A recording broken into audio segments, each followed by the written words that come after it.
Iba ako magmahal. Wow. Hinimas ko lang naman yung hita niya. Enjoy na enjoy nga ako eh. Naalala ko yung ex ko. Ha? Bakit? Kinakabayo kasi ng iba.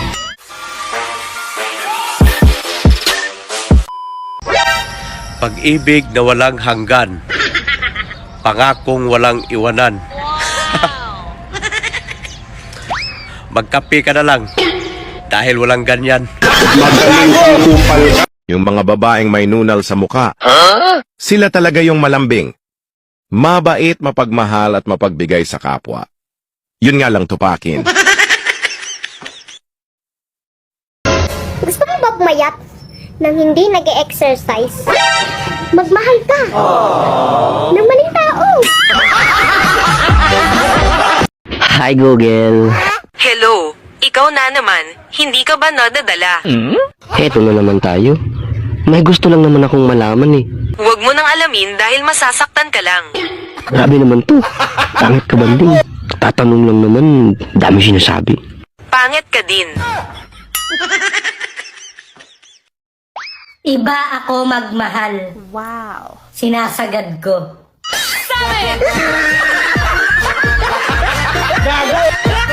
Ba't ka sinipa?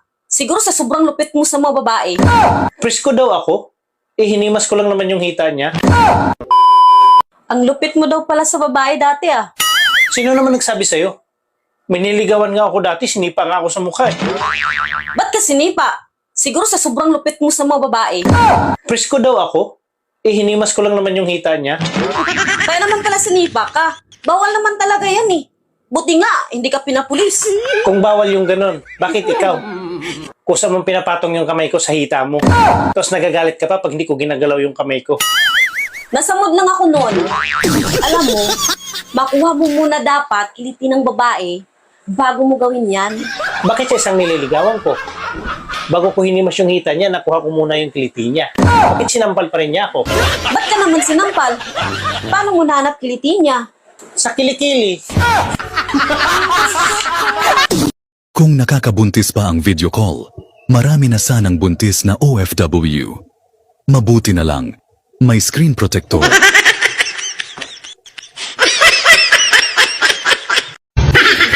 Alam mo, be, mayaman sana kami kung hindi lang namatay ang lolo ko. Wow, talaga? Ano nangyari sa lolo mo?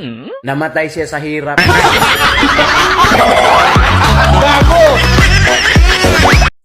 Bakit hindi na pumunta dito yung kumari mo sa bahay? Dati naman, pagdating niya galing abroad, excited na kagad pumunta dito sa bahay. Ewan ko ba nun? Biniro ko lang, ayaw na pumunta dito. Bakit? Ano ba sinabi mo? Sinabi ko lang naman na ayaw na tumayo yung sayo. Bakit mo sinabi? Teka, mukhang duda ako sa inyo eh. Kumari natin yun, pagdudahan mo, ano ka ba? Puntahan mo, bawiin mo yung sinabi mo. Ano ba sabihin ko? Sabihin mo na malakas pa tumayo.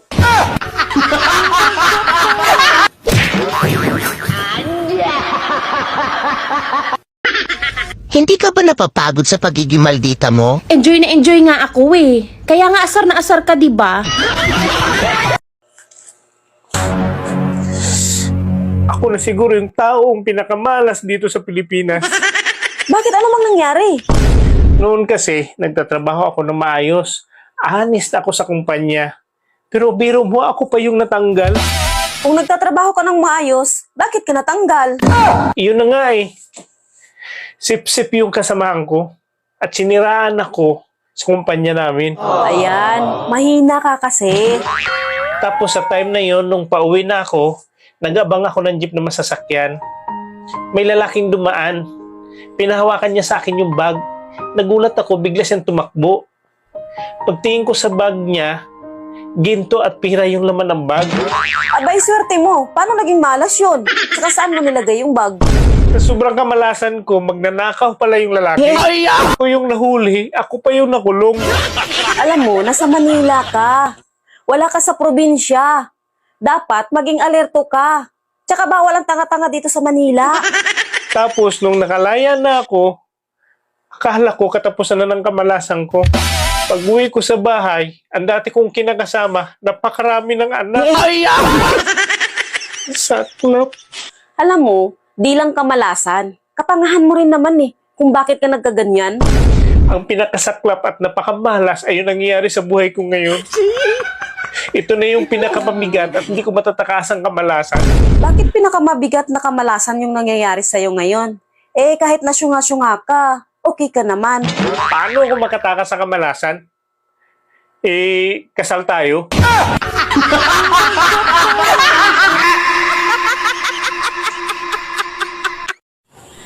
Swerte talaga yung mapapangasawa ko.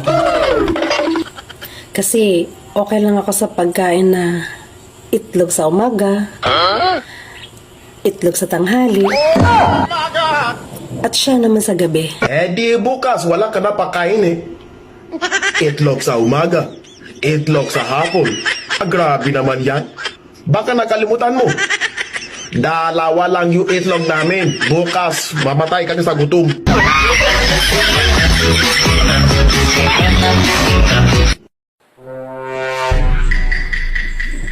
Ops. Bakit ngayon ka lang? Ang labas mo sa trabaho, alas 6. Anong oras na? Alas 10 na. Late ka ng 4 na oras. Sabihin natin yung biyahe mo 1 oras. So mayroon ka pang 3 oras na late. Anong ginawa mo sa 3 oras na yan? Ha? Nag-overtime lang kasi kami sa trabaho. Overtime? Sinong niloko mo? Tumawag ako sa trabaho mo at hindi ka nag-overtime. At saka bakit ka may banbaw na sexy na damit? Akala mo hindi ko alam? Sinusuot ko lang naman yun pag nag-practice kami. Practice ba ka mo? Bakit nakita ka ng friend ko? Sexy ang suot mo at pumasok kayo sa hotel. Saan ang practice doon? Kasama kasi sa practice yun. Kasama sa practice? Bakit lalaki ang kasama mo? Partner kasi kami sa practice para sa Christmas party namin. Hindi ka ba nagsisinungaling? Hindi naman ako nagsisinungaling. Isa sa mga barkada ko ang nagtatrabaho sa hotel na pinasukan nyo. May narinig silang tunog galing sa kwarto nyo. Anong tunog yun? Ungol lang yun. Kita mo na. Nanlalaki ka talaga. Huwag mo sabihin practice yun. Oh, nag-ring yung phone mo. Sagutin mo na. Baka yan yung lalaki na kasama mo sa practice.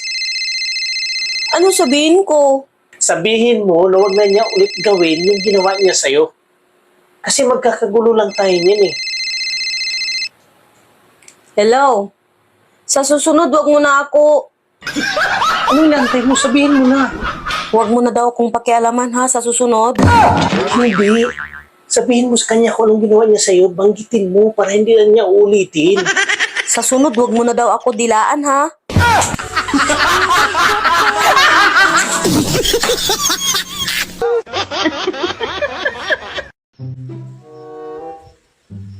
Oh, bakit tulala ka? Anong iniisip mo? Nisip ko lang. Kung hindi kaya tayo nagkakilala, sino kaya ang asawa mo ngayon? Ah, gayong ka? Eh baka si ano? Oh, gininino mo ah. Bakit hindi Red Horse? Pag Red Horse kasi, naalala ko yung ex ko. Ha? Bakit? Kinakabayo kasi ng iba.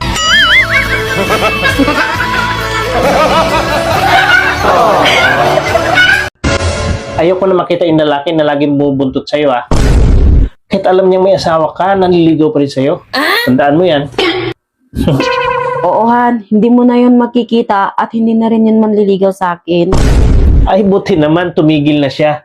Siguro, naiintindihan na niya na mali yung ginagawa niya. Oo Han, gumawa na rin ako ng paraan para tumigil siya. Diyan ako believe sa'yo, Han.